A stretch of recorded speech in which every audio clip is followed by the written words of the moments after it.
आदाब, मैं हूं आपके साथ आपका मेजबान रहीम अहमद खान। मुनसिफ जोहार देख रहे हैं आप। दिखाएंगे रियासत की तमाम बड़ी खबरें। आगाज हेडलाइंस के साथ। अनाथों के नाथ कांठा सिंह ने दुनिया को कहा अलविदा। राष्ट्रपति पुरस्कार से हो चुके सम्मानित, अपने अनाथालय में ही ली अंतिम सांस।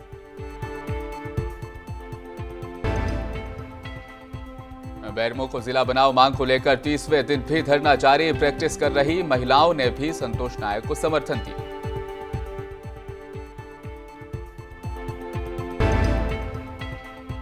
सर्द अंधेरी रात में कुएं में गिरा हाथी, चिंगाड़ सुन दहशत में आए लोग। रेस्क्यू में लगी 2 जेसीबी।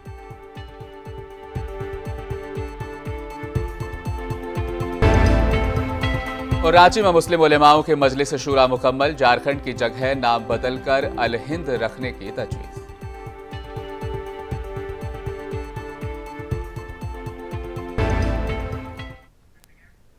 उस वक्त की राष्ट्रपति प्रतिभा देवी पाटिल के हाथों सम्मानित होने वाले घाटशिला के लेदा निवासी काठा सिंह का इंतकाल हो गया है। सुदूरवर्ती ग्रामीण इलाकों में अनाथों के नाथ के रूप में काठा सिंह की पहचान बनी थी। दिल्ली तक लोग उन्हें जानने लगे थे। काठा सिंह अनाथालय साल 1999 में शुरू हुआ था। लेदा गांव में अनाथालय संचलन से घाटशिला अनुमंडल में अनाथों के नाथ के नाम से काठा की पहचान बनी। साल 2009 का दौर था जब काठा सिंह को पूरी दुनिया ने जाना। उस वक्त की राष्ट्रपति प्रतिभा देवी पाटिल के बुलावे पर काठा सिंह अपने बच्चों के साथ दिल्ली गए। 27 नवंबर 2009 को दिल्ली में राष्ट्रपति ने पुरस्कार देकर उन्हें सम्मानित भी किया।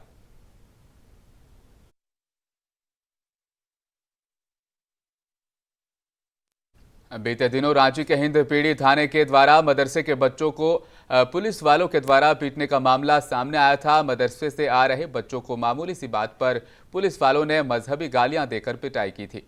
अब इस मामले को लेकर कांग्रेस कमेटी द्वारा एक जांच टीम बनाई गई, जिसके द्वारा घटना का जायजा लिया गया। ज्यादा जानकारी के लिए आपको बता दें, दोनों दोषी पुलिसकर्मियों को लाइन हाजिर कर दिया गया है।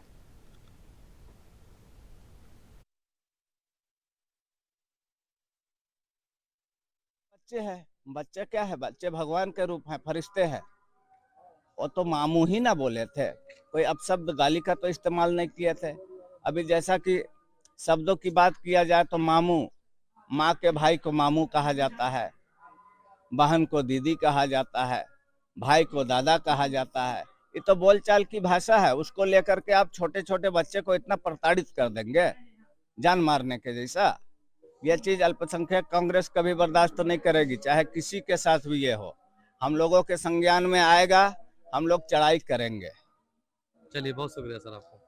और शुभ नाम दर्शकों को बताएं। मोहम्मद गुलरेज अख्तर जी झारखंड प्रदेश कांग्रेस कमेटी अल्पसंख्यक विभाग लीगल विंग्स के इंचार्ज जी और माइटी कांग्रेस के झारखंड के वाइस चेयरमैन के क्या नाते कुछ बातें निकल के आई है सर? आज हम लोग 1 तारीख को जो जैफा के साथ जो एक घटना घटी थी, हिंद पीढ़ी थाना के द्वारा, हिंद पीढ़ी थाना में जो एसआई थे या जो भी लोग थे, जी सिर्फ एक शब्द पे ये कहने पे, मामू बोलने से उसके साथ जो उसकी जो प्रताड़ना हुई। गिरिडीह जिले के भंडारडीह में इमारत शरिया के दफ्तर में इमारत शरिया के मेंबरों ने एक प्रेस कॉन्फ्रेंस कर इस बात की जानकारी दी कि आज मौलाना नजर तौहीद मुजाहिरी ने अपने कुछ चेलों और साथियों में से एक साथी मौलवी मोहम्मद इलियास मुजाहिरी के एक छोटे से स्कूल में, जो शहर से 40 किलोमीटर दूर देहात में एक जगह पर जमा करके दोबारा अपने अमीरी शरीयत होने का ऐलान करना चाहा। लेकिन वहाँ पर मौजूद लोगों ने इसका विरोध किया, मुखालफत की। मगर अफसोस की बात है कि ये उन्होंने अपने गुंडों के जरिए मुखालफत करने वालों के साथ बदसलूकी की। बहुत सारे गलत बयानात दिए, लेकिन हम लोगों ने सब्र सुकून के साथ समाअत की। और जब उनकी तकरीर ख़त्म हो गई, सदर इजलास के तकरीर से पहले हम लोगों ने इंतज़ामिया से दरख्वास्त की कि हमें भी कुछ कहने का मौका दिया जाए, लेकिन उन लोगों ने सख्ती से मना कर दिया और ये कहा कि आप अपने तासुरात लिख करके पेश करें।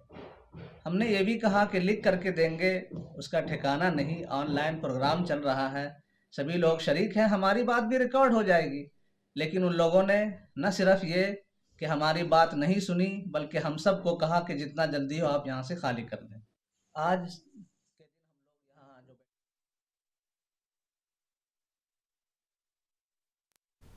बेरमो जिला बनाओ मांग को लेकर 30वें दिन भी धरना जारी रहा। वहीं आज बेरमो न्यायालय में प्रैक्टिस कर रही महिला एडवोकेट्स ने भी धरना स्थल पर पहुंची और बेरमो जिला बनाओ संघर्ष समिति के संयोजक संतोष नायक को समर्थन दिया और कहा कि जब तक जिला नहीं बनेगा तब तक ये आंदोलन इसी तरीके से जारी रहेगा।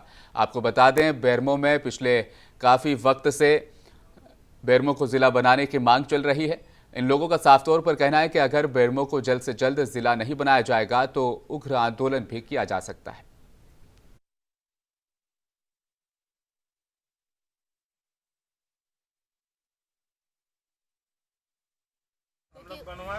और हम लोग इसके लिए प्रयासरत रहेंगे जब तक कि जिला ना बन जाए। इसके पहले सिर्फ अधिवक्ता पुरुष लोग ने धरने पर समर्थन दिया था। आज देख रहे हैं कि पूरी महिलाएं बेरमो बार एसोसिएशन की इस धरने पर बैठी हुई हैं।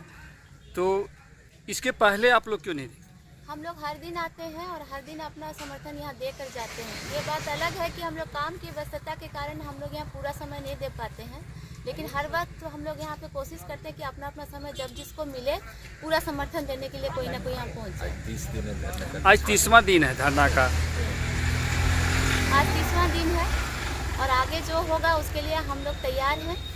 जो यहाँ पे कल का जो दिन है वो हमारे लिए खास है, उसके लिए भी हम लोग तैयार हैं। यहाँ महाजुटा चांडिल वन इलाके में ड्राइव टीम के द्वारा एलिफेंट को ड्राइव कराने यानी खदेड़ने के दौरान एक हाथी सूखे कुएं में गिर गया। पूरी रात हाथी अपने साथी को ना पाकर अंधेरे कुएं में तड़पता रहा और चिंगाड़ने लगा, जिसके बाद ग्रामीण आसपास जमा हो गए। कुएं में 20 फीट नीचे हाथी भागने के दौरान गिर पड़ा। इस घटना में हाथी गंभीर रूप से घायल हो गया है, जिसे चौका पालना टीम द्वारा पश्चिम बंगाल के पुरुलिया जिले के मुनिबाबा जंगल की ओर खदेड़ा जा रहा था। इस दौरान झुंड में से एक हाथी सूखे कुएं में गिर गया।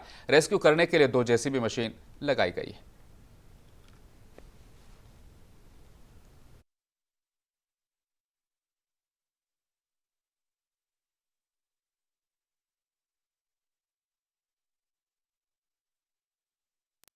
जमशेदपुर के पुराना कोर्ट परिसर के रजिस्ट्रार दफ्तर के बाहर उस वक्त भीड़ जमा होने लगी जब शादी करने पहुंचे प्रेमी युगल पर हमला कर दिया गया।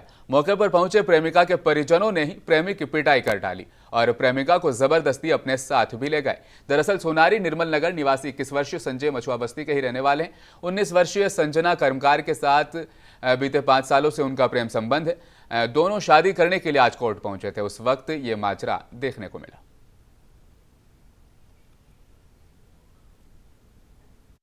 शादी के लिए अप्लाई किए थे अक्टूबर 31 तारीख को सर रजिस्ट्रेशन करें और नवंबर का 30 तारीख को हम लोग फाइनल डेट आ चुका था, बट हम लोग उसमें नहीं आने सके क्योंकि लड़की को कैद करके रखा था घर में उनका, और लड़की को कैद करके रखने की वजह से हम लोग नहीं आ पाए थे उस टाइम।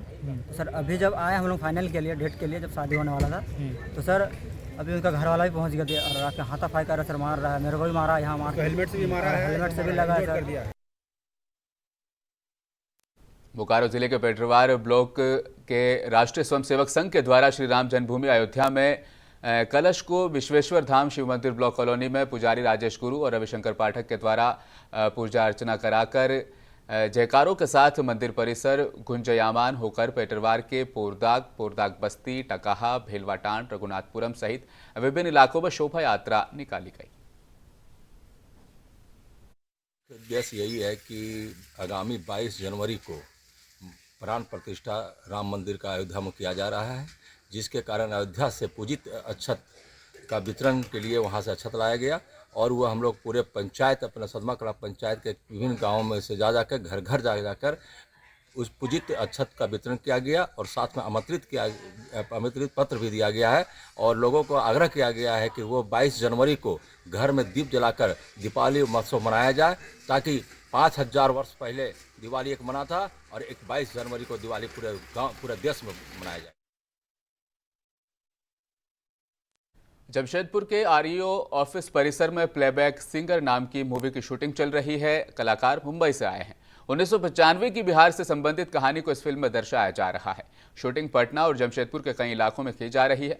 मुंबई से पहुंचे अभिनेता चंदल रॉय शनिहाल हैं और अभिनय भी वो कर रहे हैं। फिल्म प्रोड्यूसर देवांश पटेल ने कहा कि 1995 में से बनी बिहार की एक कहानी एक लड़की की लव स्टोरी है। अच्छी फिल्म है। इसमें 8 गाने और जमशेदपुर के कई इलाकों में इसकी शूटिंग की जा रही है। स्थानीय कुछ कलाकारों को भी इसमें शामिल किया गया है। फिल्म आप लोग शूटिंग कर रहे हैं, क्या कहानियां हैं? मेरा नाम है देवांश पटेल, हम क्रिएटिव प्रोड्यूसर है इस फिल्म के। हमारे डायरेक्टर है चंदन रॉय सन्याल और प्रोड्यूसर है पंकज ममतोरा। लोन स्टार फिल्म्स की पेश की है ये। और कहानी खतियानी जमीन लूटे जाने की साजिश के खिलाफ भाकपा माले की अगुवाई में पचम्बा थाना पर लोग पहुंचे। उन्होंने कहा कि फर्जी कागजात दिखाकर हमें लूटना चाहते हमारे पुरखों की जमीन। पुलिस ने कार्रवाई का उन्हें यकीन दिलाया। अपनी खतियानी जमीन लूटे जाने की साजिश के खिलाफ आज करहरबरी पंचायत के कुसुमाटांड के आदिवासी महिला पुरुष भाकपा माले और सिद्धू कान्हो जनसंघर्ष मंच की अगुवाई में पचम्बा थाना पहुंचे और डीएसपी से भी बातचीत की। अभी हम लोग पचम्बा थाना के बाहर खड़े हैं और हमारे साथ ये तमाम लोग करहरबारी पंचायत कुसुमाटांड के हमारे आदिवासी भाई बहन हैं और इनके खतियानी ज़मीन पर जो जुगल मांझी के नाम से खतियान में दर्ज है, उस ज़मीन पर जिस पर ये लोग पुरखों से रहते आए हैं, उस पर आज कुछ लोग कुछ भूमाफियाओं के साथ मिल करके इनकी ज़मीन को हड़पने का लगातार कोशिश कर रहे हैं, साजिश कर रहे हैं। तो इसके खिलाफ कल गाँव में भी बैठक हुई थी, सारी बात लोगों के सामने आ चुकी है। आदिवासी की जमीन गैर आदिवासी का होने का कोई सवाल ही नहीं उठता है। और अगर ऐसा रांची में मुस्लिम उलेमाओं की मजलिस शुरा का इनेकाद किया गया। मजलिस की स्थापना के 10 साल पूरे होने पर अब्दुल्ला अजहर कासमी की सदारत में इसका आयोजन किया गया। शुरा में मुस्लिम उलेमा, झारखंड प्रमुख और शुरा के सदस्य शामिल रहे। मुफ्ती कमर आलम कासमी ने कहा कि मुस्लिम मजलिस उलेमा झारखंड का नाम बदलकर अब नेशनल लेवल पर हमें काम करना है, तो झारखंड के नाम को हटाकर अल हिंद या इंडिया भी रखा जा सकता है। आप निशानदेही करें और ऐसे बच्चों को समझाने की कोशिश करें सोशल मीडिया पर गलत ना हिंदू डाले, ना मुसलमान डाले, ना सिख, ना ईसाई, ना दलित, ना आदिवासी। ये भारत 140 करोड़ जनता का है। 140 करोड़ जनता के हमेशा माननीय प्रधानमंत्री जी वकालत करते आए हैं। तो इस आपसी सौहार्द को बचाने के लिए 2024 में नया संकल्प, नया सवेरा, नया भारत, यानी कि हिंदू, मुस्लिम, सिख, ईसाई, दलित और क्या है आदिवासी का एक मजबूत स्तंभ गंगा जमनी तहजीब के रूप में है। मुस्लिम मजलिस उलमा झारखंड उसको मजीद मुस्तहकम करने के लिए अपना कदम आगे बढ़ाएगा और आगे के मसाइल को हल करने के लिए भी इंशाल्लाह बहुत जल्द हम 2024 में डुरंडा में ये प्रोग्राम करेंगे, जिसकी देवघर के एक निजी स्कूल में बच्चों को हैंडीक्राफ्ट से जोड़ने के लिए और उनकी क्रिएटिविटी को बढ़ावा देने के लिए एक हैंडीक्राफ्ट कैंप का, एक वर्कशॉप का वहां पर आयोजन किया गया, जिसका उद्घाटन देवघर डीसी विशाल सागर ने किया। मौके पर स्कूल प्रांगण में मौजूद ओपन जिम का भी विशाल सागर में फीता काटकर आगाज किया। मौके पर देवघर डीसी विशाल सागर ने बताया कि देवघर के बच्चों को हैंडीक्राफ्ट के जरिए से उनकी क्रिएटिविटी को बढ़ाया जा सकता है। पाकुड़ के एसडीपीओ दफ्तर में थानेदारों के साथ मासिक अपराध गोष्ठी का आयोजन वहां पर किया गया। पुलिस अधिकारी अजीत कुमार विमल की अध्यक्षता में यह संपन्न हुई। उन्होंने कहा, बेहतर पुलिसिंग से ही पीड़ितों को न्याय मिलेगा। न्याय फाइलों तक ही सिमटा नहीं रहना चाहिए, बल्कि लोगों को न्याय मिलना भी चाहिए। सभी थानों में जो विगत माह हुए जितने भी तरह के कांड, सबकी समीक्षा की जा रही है और जो कुछ विशेष कांड है जिस पर विशेष ध्यान देने की जरूरत है, जिसके अनुसंधान में, उद्भेदन में, उसके लिए दिशा निर्देश दी जा रही है। साथ ही साथ नव वर्ष समाप्त हुआ है, सबने बहुत अच्छा काम किया है। नव वर्ष में बहुत शांतिपूर्ण ढंग से जो नव वर्ष का जो पहला दिन गुजरा है, तो सबको हम लोगों ने बधाई भी दिया है। और नए साल में नए टास्क हम लोगों ने फिक्स किया है। सबसे पहला टास्क दिया गया है कि 3 साल से अधिक जितने भी पुराने कांड हैं उसको प्रायोरिटी के आधार पे उसका सभी थानों में जो विगत माह हुए जितने भी तरह के कांड, सबकी समीक्षा की जा रही है और जो कुछ विशेष कांड है जिस पर विशेष ध्यान देने की जरूरत है, जिसके और शराब नीति मामले में दिल्ली के सीएम अरविंद केजरीवाल को ईडी की तरफ से 3 बार नोटिस मिल चुका है। बिल्कुल इसी तरह हेमंत सोरेन को भी झारखंड में किसी न किसी मामले के तहत तंग किया जा रहा है। जमीन घोटाले से जुड़े मामले में झारखंड के सीएम हेमंत सोरेन को 7 बार ईडी का नोटिस मिल चुका है। इसके बावजूद दोनों सीएम ईडी के सामने पेश होने से इनकार कर रहे हैं। इस खबर पर भी डालेंगे एक नजर।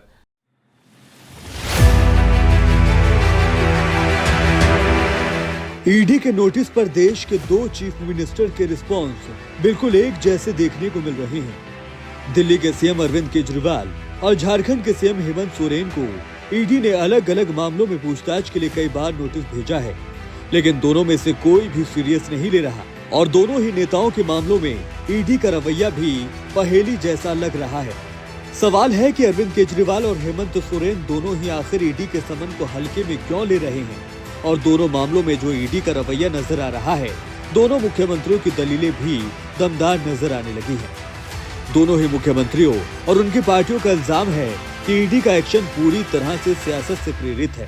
भाजपा के एक वरिष्ठ नेता और पूर्व राज्यपाल जी ने भी कहा था कि लोकसभा चुनाव से पहले अरविंद केजरीवाल जी को अरेस्ट करने की मंशा है, क्योंकि मोदी जी अरविंद केजरीवाल जी से डरते हैं। और अब तो एक इंडिया गठबंधन भी बना है जो मजबूती से आगे बढ़ रहा है। तो भाजपा कैसे रोके इस गठबंधन को, कैसे रोके अरविंद केजरीवाल जी को? आप देखें, बिहार में तेजस्वी यादव को, बंगाल में अभिषेक बैनर्जी जी को, झारखंड में हेमंत सोरेन जी को और दिल्ली में अरविंद केजरीवाल जी को अब ईडी का नोटिस आ रहा है। ईडी के समन पर अरविंद केजरीवाल ने करीब हेमंत सोरेन जैसा ही स्टैंड ले रखा है और इस मामले में ये दोनों ही शरद पवार से अलग रवैया अपना रहे हैं। दोनों नेताओं के मामले में ईडी भी लगभग वैसे ही पेश आ रही है जैसे शरद पवार के मामले में देखा गया था। केजरीवाल और हेमंत सोरेन जो पेशी के लिए तैयार भी नहीं हैं, शरद पवार ने तो नोटिस मिलने पर ही ईडी के दफ्तर जाकर पेश होने के लिए ऐलान कर दिया था। बाद में ईडी की तरफ से शरद पवार को बोल दिया गया कि उनको दफ्तर आकर पेश होने की जरूरत नहीं है। शरद पवार जैसी ही हिला हवाली ईडी के रुख में केजरीवाल और हेमंत सोरेन के मामले में भी देखी जा रही है, लेकिन माहौल ऐसा बना हुआ है कि दोनों ही नेताओं की गिरफ्तारी की आशंका खत्म नहीं हो रही। इसको लेकर बीजेपी भी हमलावर नजर आ रही है। सुनिए क्या कहते हैं सेंट्रल मिनिस्टर और बीजेपी लीडर अनुराग ठाकुर। निश्चित तौर पर जो लोग राजनीति में आने से पहले ईमानदारी की दुहाई देते थे, आज सबसे बड़ी बेईमान पार्टी आम आदमी पार्टी बनी, जिनके एक नहीं अनेक मंत्री जेल में है, उप मुख्यमंत्री जेल में है। अब मुख्यमंत्री भ्रष्टाचार के मामले में ईडी के समन को बार बार नकार के हाजिर नहीं हो रहे हैं। इससे स्पष्ट दिखता है कि कहीं ना कहीं दाल में कुछ काला है, या तो पूरी दाल ही काली नजर आती है। हेमंत सोरेन को अब तक 7 बार पूछताछ के लिए बुलाया जा चुका है और अरविंद केजरीवाल को भी 3 बार, लेकिन दोनों में से कोई भी पेश होने को राजी नहीं है। दोनों ही मुख्यमंत्री की तरफ से जवाब भी मिलता जुलता ही दिया जा रहा है। दोनों ही सीएम ईडी के समन को गैर कानूनी करार दे रहे हैं और सियासत से प्रेरित इसे बता रहे हैं। काफी दिनों से झारखंड के राजभवन में पड़े एक बंद लिफाफे की भी चर्चा होती रही है। कहा जाता है कि अगर लिफाफा खुल गया तो हेमंत सोरेन की विधानसभा सदस्यता भी जा सकती है। असल में चुनाव आयोग ने हेमंत सोरेन के मामले में राज्यपाल को अपनी एक रिपोर्ट भेजी थी, तब भी काफी बवाल हुआ था। अब भी वैसा ही नजर आ रहा है। बीजेपी की तरफ से चुनाव आयोग ने हेमंत सोरेन के खिलाफ लाभ के पद को लेकर शिकायत दर्ज कराई थी। आम आदमी पार्टी की दिल्ली सरकार के मंत्री सौरभ भारद्वाज का इल्जाम है कि अरविंद केजरीवाल को लोकसभा चुनाव में कैंपेन करने से रोकने के लिए ये सब किया जा रहा है। सौरभ भारद्वाज का कहना है कि जब 1.5 साल से जांच चल रही है, चार्जशीट दाखिल हो चुकी है, तो केजरीवाल को अब समन क्यों भेजे जा रहे हैं। जांच में सहयोग का मतलब ये नहीं है कि आप पकड़ के लोगों को जेल में बंद कर दें और हम जांच के अंदर सहयोग कर रहे हैं। भाई आपने जितनी जानकारी पार्टी से मांगी, पार्टी ने दे दी। आपने पार्टी के ट्रेजरर साहब को बुलाया, जितनी भी पैसे से संबंधित जानकारियां हैं वो उनके सामने रख दी गई। आपको और कोई पार्टी से जानकारी मांग लीजिए, आप मांग लीजिए। पार्टी के अकाउंट तो सारे बैंक्स के अंदर हैं। सारी जानकारी जो है ईडी इतने 1.5 साल से पूछताछ कर रही है। एक आदमी को बुला के उन्होंने पूछताछ कर लिया, पोस्टर लगाने वाले आदमी तक को पकड़ के उन्होंने पूछताछ कर लिया। और कितनी जांच करें। ईडी के समन पर अरविंद केजरीवाल और हेमंत सोरेन दोनों ही मुख्यमंत्रियों के मामले में ज्यादातर बातें कॉमन है, बस तैयारियों में एक फर्क नजर आ रहा है। अरविंद केजरीवाल जहां जेल से सरकार चलाने की तैयारी कर रहे हैं, हेमंत सरकार के खेमे से झारखंड में भी बिहार जैसे प्रयोग की तैयारी की खबरें आ रही हैं। जैसे लालू यादव ने जेल जाने से पहले राबड़ी देवी को मुख्यमंत्री बना दिया था। सुनने में आ रहा है कि हेमंत सोरेन भी अपनी पत्नी कल्पना सोरेन को जेल जाने की सूरत में गद्दी सौंप सकते हैं। जेएमएम के गांडे विधायक सरफराज अहमद के अचानक इस्तीफे के बाद ऐसी अटकलों को और भी बल मिला है। बीजेपी का दावा है कि विधायक को इस्तीफे के लिए मजबूर किया गया ताकि कल्पना सोरेन के चुनाव लड़ने और उनके साथ ही उनके मुख्यमंत्री की कुर्सी पर बैठने का रास्ता साफ हो सके। हालांकि हेमंत सोरेन ने कल्पना सोरेन के चुनाव लड़ने की अटकलों को खारिज कर दिया है और ये सब बीजेपी नेताओं की कोरी कल्पना बताया। हेमंत सोरेन कह रहे हैं कि उनकी पत्नी के चुनाव लड़ने या उन्हें बागडोर सौंपने जैसी संभावनाओं का पूरा ताना बाना बीजेपी का ही बुना हुआ है, जबकि BJP spokesperson Shehzad Poonawalla इसको चोर की दाढ़ी में तिनका बता रहे हैं। Today, once again, Mr. Kejriwal has skipped the third summons also. This shows that चोर की मूंछ में तिनका जरूर है, that there is something to hide, therefore he is acting like an absconder and like a criminal. Perhaps he knows that all of this victimhood card, this card that it is being done deliberately to target us, is not giving any results. Courts have not given bail to Manish Sisodia. Courts have not given bail to Sanjay Singh. Vijay Nair is in jail for 1 year. And the courts have established there's a money trail. And the courts have said that there is no political vendetta. Despite that, they play the same stale victimhood card, the same stale political targeting card. Congress party or ally has said that this case is genuine and you have done corruption. Are they also doing political vendetta against you? Delhi में आम आदमी party की तरफ से मैं भी Kejriwal campaign चलाया गया था। पार्टी का कहना है कि कैंपेन के नतीजे अपेक्षा से कहीं बेहतर आए हैं। आम आदमी पार्टी के मुताबिक 23,82,122 घरों में जेल से सरकार चलाने के मुद्दे पर विस्तार से चर्चा की गई और लोगों की राय को रिकॉर्ड किया गया।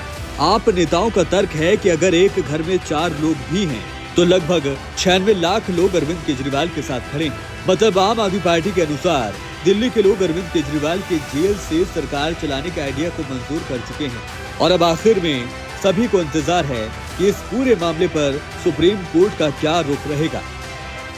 ब्यूरो रिपोर्ट, मुंसिफ टीवी।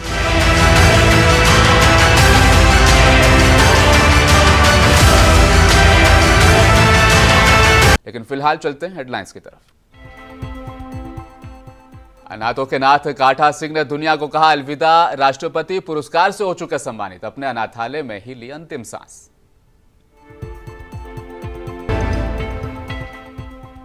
बेरमो जिला मांग को लेकर 30वें दिन भी धरना जारी रहा। प्रैक्टिस कर रही महिलाओं ने भी संतोष नायक को समर्थन दिया।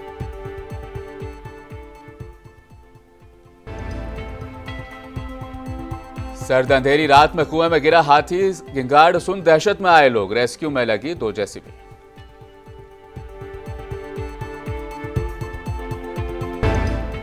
और रांची में मुस्लिम उलेमाओं के मजलिस शुरा मुकम्मल। झारखंड की जगह अब नाम बदलकर अल हिंद रखने की तजवीज।